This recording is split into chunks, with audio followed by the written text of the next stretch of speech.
Bill Bedford limped across the tarmac at Farnborough on September 8, 1961, with his left foot in plaster, climbed into a strange skeletal aircraft designated P.1127 and lifted it vertically into the September air in front of the world's aviation press. The machine had no name yet. It had two vectoring nozzles either side of a Bristol Siddeley BE.53 engine, a cockpit borrowed loosely from the Hunter, and a reputation among skeptical American observers as an interesting toy. Bedford Hawker's chief test pilot had broken his ankle in a car crash in Paris weeks earlier and refused to hand the demonstration to anyone else. He hovered, translated forward, and set the aircraft down again. The film reached the Pentagon within days. Sidney Cam, the designer of the Hurricane, had signed off the P.1127 configuration in 1957 after Hawker's team at Kingston upon Thames took a French engineer's rough concept, Michel Wieboldt's Gyropter, and turned it into something a squadron pilot could actually fly. The Ministry of Supply had refused to fund it. Duncan Sandys' 1957 Defence White Paper had declared the manned fighter effectively obsolete, and the Treasury saw no case for a subsonic jump jet when Whitehall was already committed to TSR-2, the Blue Streak missile, and a Polaris deterrent it did not yet know how it would buy. Hawker built the first two prototypes with company money. Bristol Siddeley funded the engine. NATO's Mutual Weapons Development Program covered a fraction of the bill. The Americans watched, and they did not laugh at the concept. They laughed at the numbers. The P.1127 could carry roughly 2,000 pounds of ordnance a few hundred miles. An F-4 Phantom carried 5 times the load at twice the speed. Marine and Navy pilots invited to fly the developmental Kestrel in the tripartite evaluation squadron at RAF West Raynham in 1965. 9 aircraft, pilots from the RAF, USAF, US Navy, US Army, and the Luftwaffe reported back that vertical takeoff was a party trick. It burned fuel. It limited payload. Any airfield the Harrier could operate from, a helicopter could reach faster. The USAF ordered 6 for evaluation, redesignated them XV-6A, and parked most of them. The RAF ordered 60 of the operational variant, designated Harrier GR.1, on February 19, 1965. Number 1 Squadron at RAF Wittering took delivery on April 1, 1969. Whitehall's logic was specific, and it was not about airshow spectacle. NATO's Central Front doctrine assumed that within 72 hours of a Warsaw Pact assault, every fixed runway between the Elbe and the Rhine would be cratered by frog-foot strikes and Scud warheads. Chief of the Air Staff Sir John Grandy wanted an aircraft that could disperse into woodland clearings, autobahn strips and requisitioned farmyards, striking second echelon armour before it reached the Weser. RAF Germany established Harrier sites at Wildenrath and later Gütersloh, the closest NATO airfield to the inner German border. Ground crews learned to camouflage aircraft under nylon nets stretched between pine trees. The doctrine was untested. The aircraft was underpowered. The Sea Harrier variant, ordered for the Royal Navy in May 1975 to give the new through-deck cruisers, HMS Invincible, Illustrious, Ark Royal, something resembling air cover after the cancellation of CVA-01, existed on paper as a compromise. The Admiralty had wanted proper fleet carriers. Dennis Healey had refused them in 1966. The Sea Harrier was what remained. When Argentine forces landed at Port Stanley on April 2, 1982, the Royal Navy had 20 airframes in operational service. 20 Sea Harriers sailed south with the task force. 800 Skyhawks, Mirages, Daggers and Percaras were, on paper, available to General Leopoldo Galtieri's air arm. First Sea Lord Sir Henry Leach had told Margaret Thatcher on the evening of March 31, 1982, standing in his full uniform in the corridor outside the cabinet room, that a task force could sail within 72 hours. She asked him whether it could recapture the islands. He said yes. She authorized him to prepare.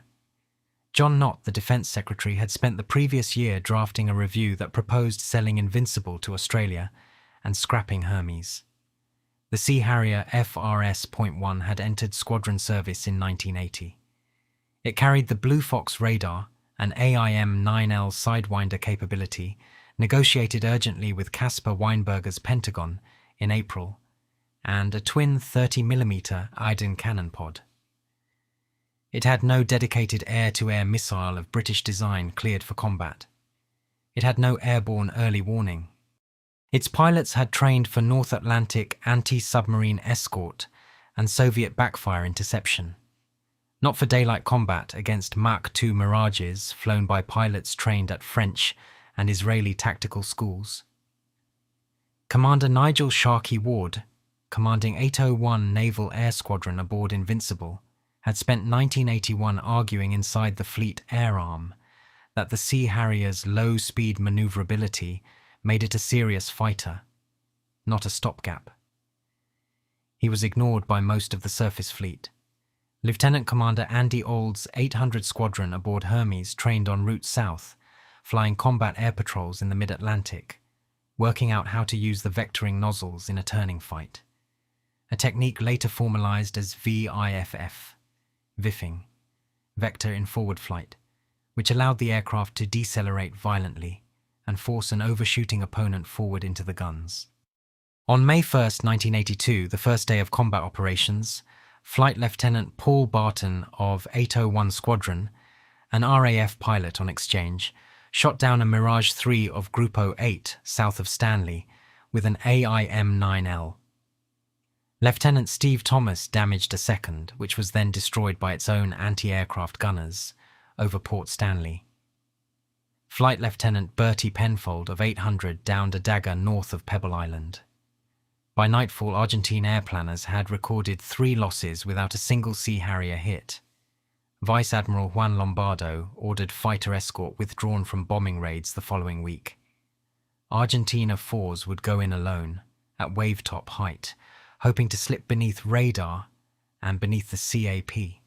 The scoreboard by June 14th, when Major General Jeremy Moore accepted the Argentine surrender at Government House in Stanley, stood at 20 confirmed Sea Harrier air-to-air kills for no losses in air combat.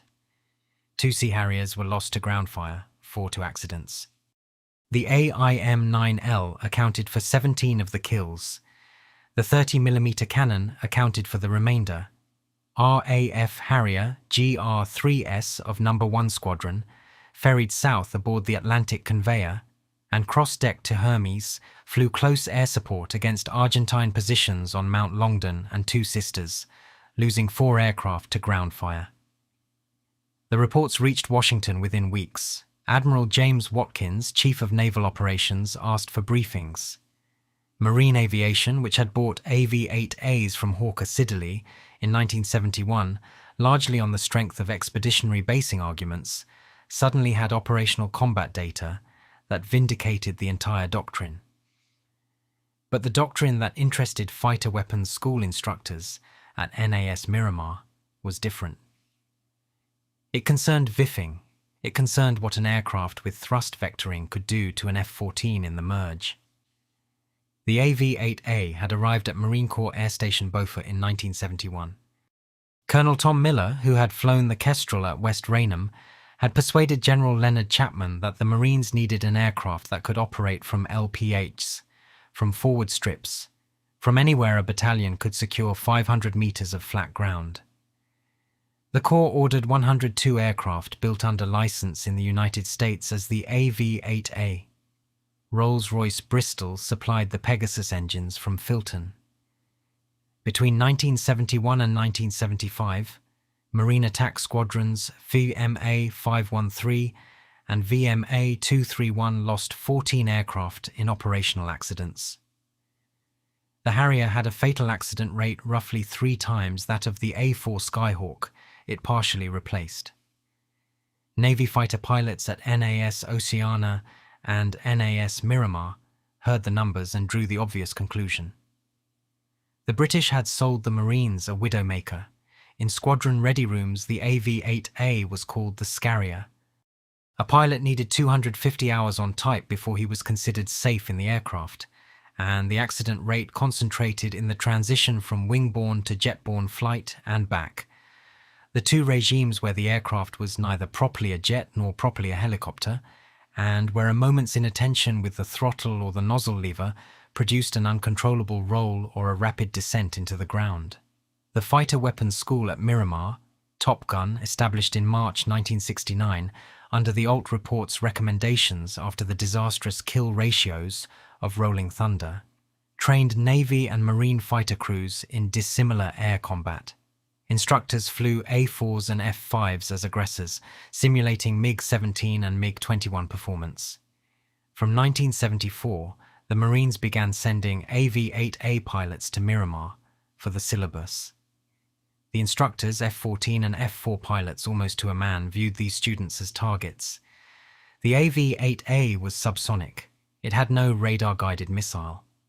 It had a wing loading and a thrust-to-weight ratio that put it in level flight, somewhere between a Skyhawk and a T-38. Captain Harry Blott, a Marine Harrier pilot who had studied the Hawker flight test reports at Dunsfold, arrived at Miramar in 1974 as an instructor pilot. Blott had read Sidney Camm's papers on nozzle deflection. He had flown with the RAF at Wittering. He knew what John Farley, Hawker's chief test pilot, who had succeeded Bill Bedford, had demonstrated in flight test at Boscombe Down and Patuxent River, that deflecting the four vectoring nozzles downward and even forward in flight, at speeds well above the hover regime, produced effects no other jet fighter could replicate. Deflecting the nozzles 30 degrees at 400 knots dumped thrust perpendicular to the flight path. The aircraft decelerated at roughly 3G, the nose pitched up. An opponent locked onto the Harrier's tail, closing at even a modest overtake, was thrown forward into the front hemisphere of the Harrier's guns within 2 seconds. Blott began flying the maneuver against F-14S over the Yuma Ranges. The Tomcat pilots trained to fight the energy fight.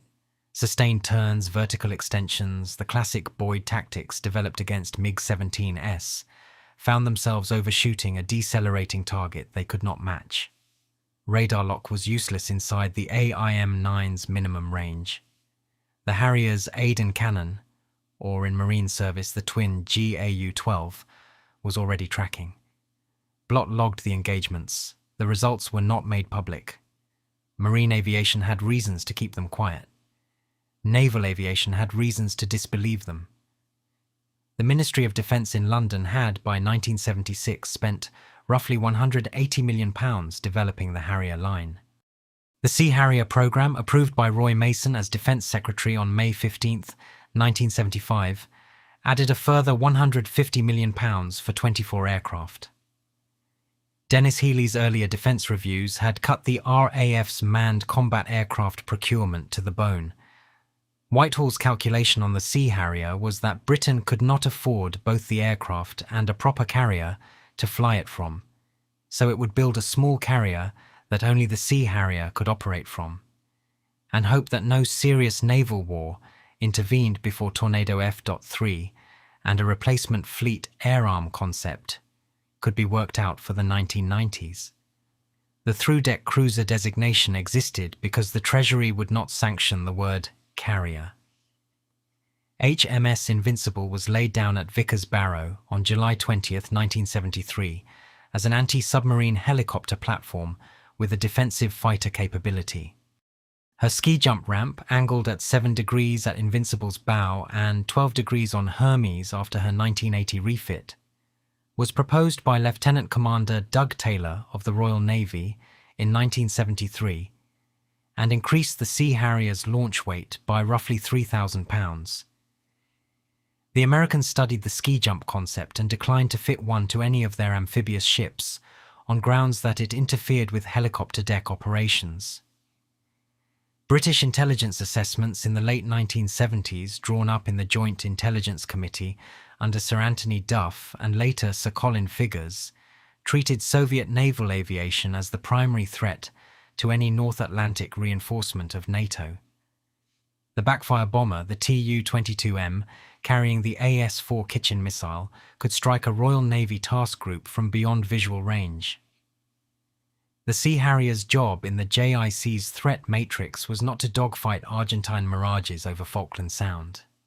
It was to shoot down BARF maritime reconnaissance aircraft that would otherwise guide backfire strikes onto the fleet. Blue Fox radar was adequate for that. The AIM-9L was adequate for that. The airframe was adequate for that. The 1982 combat data forced a reassessment across Whitehall. The Sea Harrier had proved itself against a supersonic opponent flown by trained pilots at combat ranges of 200 nautical miles from the ships, with no airborne early warning and no fighter direction beyond what Type 42 destroyers could provide with their 909 radars, until Coventry and Sheffield were lost. The Directorate of Naval Air Warfare pushed for the Sea Harrier FA.2 upgrade, eventually approved in 1984, adding the Blue Vixen pulse Doppler radar and the AIM-120 AMRAAM. The Marines began pushing harder within the Pentagon for the AV-8B Harrier II, developed jointly by McDonnell Douglas and British Aerospace, which had first flown in November 1981 and entered Marine service in January 1985. The AV-8B was substantially an American aircraft with a British engine. The carbon fiber wing designed at St. Louis doubled the payload and range of the AV-8A. Rolls-Royce continued to build the Pegasus at Filton, exporting engines to McDonnell Douglas under a licensing arrangement that gave Britain roughly a quarter of each aircraft's unit value. The RAF ordered the anglicised variant, the Harrier GR5, which entered service with No. 1 Squadron in 1988, replacing the GR3s that had flown in the Falklands. The Miramar tactical community, meanwhile, had begun rewriting its assumptions about what a subsonic jump jet could do in the merge. The instructors had a name for what Harry Blott had demonstrated.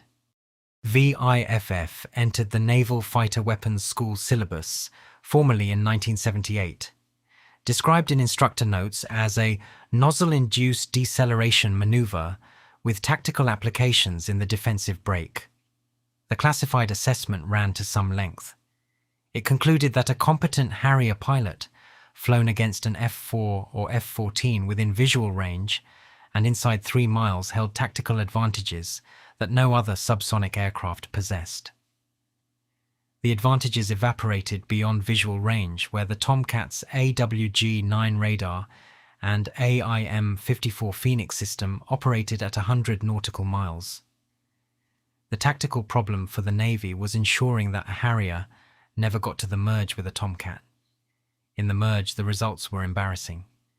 Rear Admiral Paul Gilchrist, later Commander Naval Air Force Pacific, flew the AV-8A against Blott in 1976 in a documented engagement over the ranges east of Yuma. Gilchrist's F-4J, closing at approximately 350 knots on a Harrier, flying at 280, watched the target's nozzles rotate. The Harrier decelerated so violently that the Phantom's radar lost lock. Gilchrist overshot. Blott rolled onto his tail and called guns. The engagement had lasted 11 seconds. Gilchrist filed a debrief that circulated widely inside Fighter Wing Pacific, and less widely outside it. The Marine pilots, he wrote, were flying an aircraft the Navy had not properly evaluated. The classified reports did not reach the British press. What reached the British press in a slow trickle through 1979 and 1980 were Marine Corps public affairs statements praising the AV-8A's expeditionary flexibility and hinting at unusual air combat performance. Hawker Siddeley merged into British Aerospace by nationalisation on April 29, 1977, used the material in export marketing. Sales to the Spanish Navy, AV-8S Matador, delivered 1976, and the Indian Navy, Sea Harrier FRS .51, ordered 1979, followed. The Italian Navy ordered the AV-8B+ in the late 1980s. The British aircraft, subsidised by American procurement and refined by American engineering, was becoming an internationally viable weapons system for the first time. Inside Whitehall, the argument shifted to attribution. The Central Policy Review staff, under Sir Kenneth Beryl, had produced reports in the mid-1970s questioning whether Britain could sustain a domestic combat aircraft industry at all. Tornado, developed with Germany and Italy through Panavia, was consuming most of the RAF's procurement budget. The Nimrod AEW.3 program, the disastrous attempt to fit a British-designed airborne early warning system into converted Comet airframes, would eventually be cancelled in December 1986 after Michael Heseltine's departure from Cabinet, at a total wasted cost of roughly £1 billion in favour of the Boeing E-3 Sentry. Against that background, the Harrier's survival as a viable British-designed combat aircraft, kept alive largely by American demand, was politically valuable. The Royal Navy's Falklands experience gave the aircraft a combat record. The Marine Corps' Miramar experience gave it a reputation among the people who flew fighters for a living. Neither was quite what the original Hawker design team at Kingston had anticipated in 1957. Sidney Cam had died in 1966. Ralph Hooper, the Hawker engineer who had worked with Michael Wiebolt on the original nozzle configuration, continued at Kingston into the 1980s. Bill Bedford, who had flown the P.1127 with a broken ankle, retired from Hawker in 1967. The doctrinal argument that had justified the Harrier in the first place, dispersed operations from woodland strips against a Warsaw Pact armoured breakthrough, was about to be tested, or rather about to be quietly retired. RAF Germany's Harrier force had, by the mid-1980s, developed operational procedures at Gütersloh that no other NATO air arm attempted. Squadrons dispersed to pre-surveyed forward operating sites in the Sennelager and Rheinseelen training areas, hidden in pine forests, refuelling from bladder tanks trucked forward by 233 Squadron RAF Regiment. Ground crews lived in tents, aircraft were rearmed by hand in 20-minute turnarounds. The exercises, Cold Fire, Reforger, Autumn Forge, simulated the 72 hours after a Warsaw Pact assault crossed the inner German border at Hof and Fulda. The intelligence picture that justified the doctrine came from GCHQ Cheltenham and from the Joint Intelligence Committee's weekly Red Book. Soviet Third Shock Army, based at Magdeburg under the Group of Soviet Forces Germany, had the mission of reaching the Rhine within 7 days. Second Guards Tank Army from Fürstenberg would follow. Both formations were equipped with T-64 and later T-80 main battle tanks, in strengths that NATO's Central Army Group could not match with armour alone. The RAF's job, along with the USAF, the Belgian, Dutch and West German air forces, was to attrite the follow-on echelons before they reached the forward battle. Harriers, dispersed and hard to target, were considered survivable in the first days when fixed airfields would be cratered or worse. The or worse was chemical. British intelligence assessments through the 1980s treated the use of persistent nerve agents against NATO airfields as probable in the first hours of a Warsaw Pact assault. Ground crew at Gütersloh trained in full NBC kit, with respirators and impermeable suits, in exercises that Air Vice Marshal Peter Harding, Commander RAF Germany from 1987, described in his memoirs as physically exhausting and psychologically corrosive. The doctrine assumed the Central Front would hold long enough to matter. British Army of the Rhine, at 55,000 troops with 3 armoured divisions, was the largest sustained overseas commitment in British military history. Chieftain tanks, replaced from 1983 by the Challenger 1, equipped the armoured regiments. The Royal Artillery deployed Lance surface-to-surface missiles under dual-key American nuclear control. RAF Germany's Buccaneer and later Tornado squadrons at Laarbruch and Bruggen carried the WE-177 tactical nuclear weapon. The Harrier force at Gütersloh was, in this architecture, the tactical air component that could survive when the airfields did not. Then, in November 1989, the Berlin Wall opened. In February 1990, the 2+4 negotiations began. The Soviet forces the JIC had wargamed against for 4 decades started withdrawing across the Oder. The 1990 Options for Change review, announced by Tom King in the Commons on July 25th, cut BAOR by roughly half. RAF Germany's Harrier squadrons, numbers 3 and 4 at Gütersloh, were scheduled for withdrawal to RAF Larbruch and eventually to the United Kingdom. The Harrier's operational doctrine did not, in the event, need to survive a Warsaw Pact assault. It needed to survive peace. British Aerospace at Kingston closed in 1992. The design office that had produced the Hurricane, the Hunter and the Harrier moved to Wharton. The Harrier GR7, an upgraded night attack variant based on the AV-8B airframe, entered RAF service in 1990 and deployed to Turkey in Operation Warden to enforce the northern no-fly zone over Iraq. The Sea Harrier FA-2 entered Fleet Air Arm Service in 1993 with the AMRAAM missile. The Cold War, for which the aircraft had been optimized, had ended 18 months earlier. The financial reckoning is instructive. The Harrier program, taken from the P.1127 first flight in 1960 to the last GR.9 airframe delivered in 2003, cost the British taxpayer roughly £750 million at contemporary prices for research, development and initial production, excluding follow-on orders. American procurement of the AV-8A and AV-8B, taken across Marine Corps buys through the 1990s, generated licensing income to Rolls-Royce, and British Aerospace estimated at somewhere between £600 million and £900 million, depending on how one counts spares and engine overhaul contracts. Whitehall's original 1957 refusal to fund the aircraft had been reversed in effect by the Pentagon. The strategic case is harder to score. The Sea Harrier's Falklands performance, 20 kills for no air-to-air losses against a supersonic opponent, is often cited as a vindication of British aircraft design.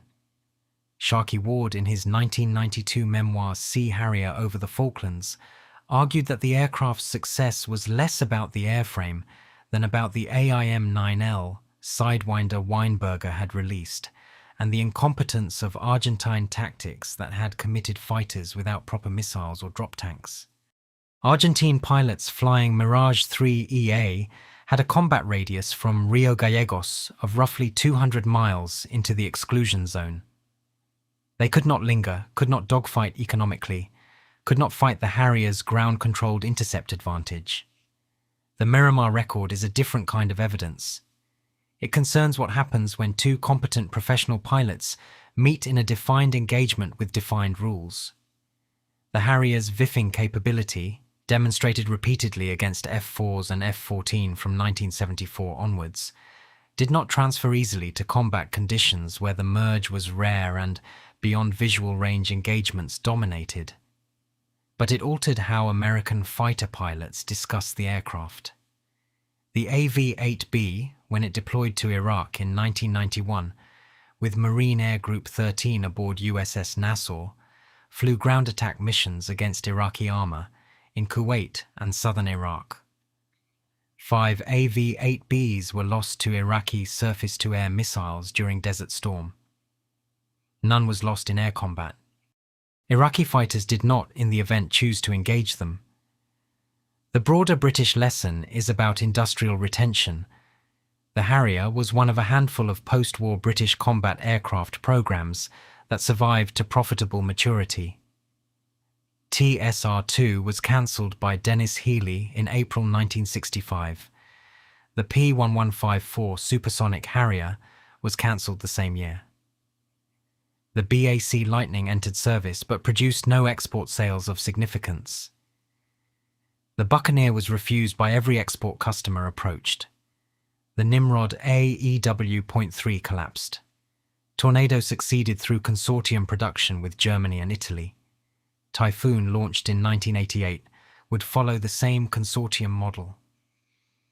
The Harrier stood alone as a British-designed combat aircraft that entered service, generated substantial export income, saw combat, and remained in service for more than 4 decades. The aircraft was retired by the RAF in December 2010 under the Strategic Defence and Security Review, alongside HMS Ark Royal, in a decision that generated bitter comment from former commanders, including Admiral Lord West and Air Chief Marshal Sir Michael Graydon. 22 retirement airframes were sold to the United States Marine Corps in 2011 for spares. The Cold War Britain had prepared to fight from the Weser to the Rhine did not happen. The aircraft designed to fight it flew instead over Kuwait, over Bosnia, over Sierra Leone, over Afghanistan. Its most instructive combat, the 20 engagements over the South Atlantic in May and June 1982, took place against an opponent no British planner had anticipated, in a war the Ministry of Defence had, 6 months earlier, been actively preparing to disarm for. Bill Bedford died in 1996. John Farley died in 2018.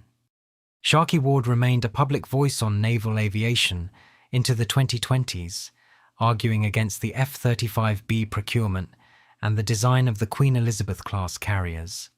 Harry Blott retired from the Marine Corps as a colonel and lectured on Harrier tactics at Quantico into the 1990s.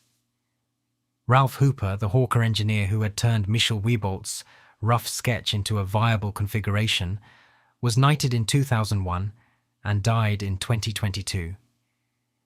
The Kingston-upon-Thames site where the Harrier was designed is now a housing estate.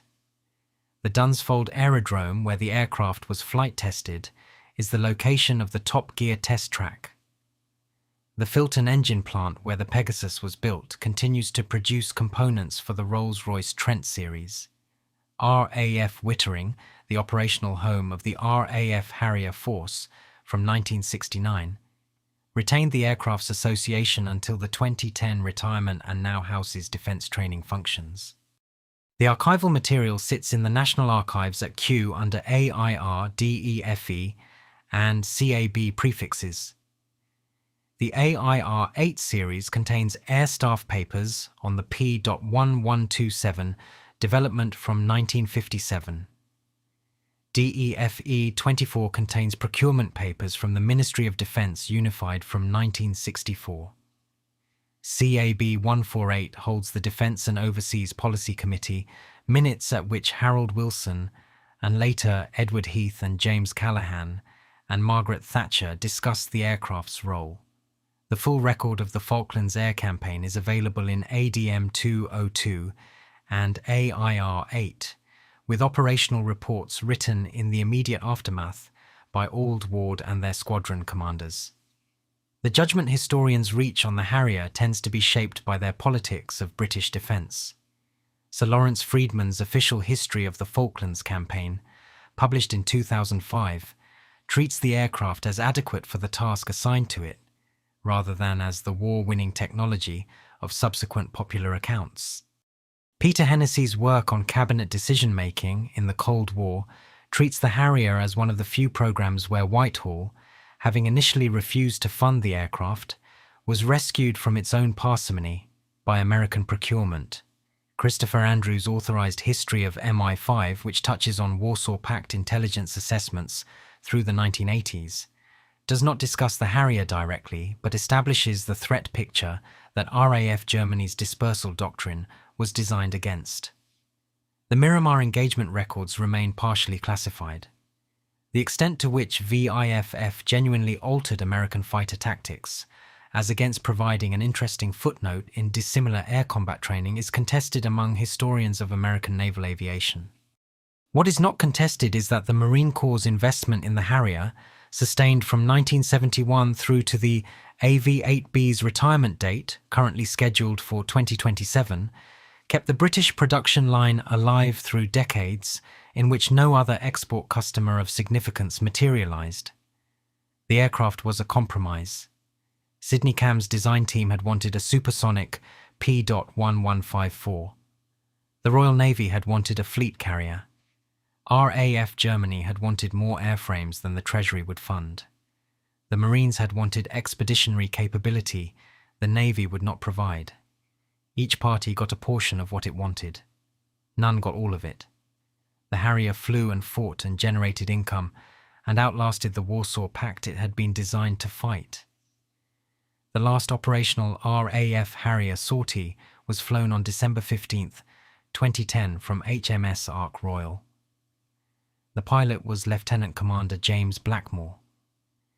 The aircraft was serial ZD-407.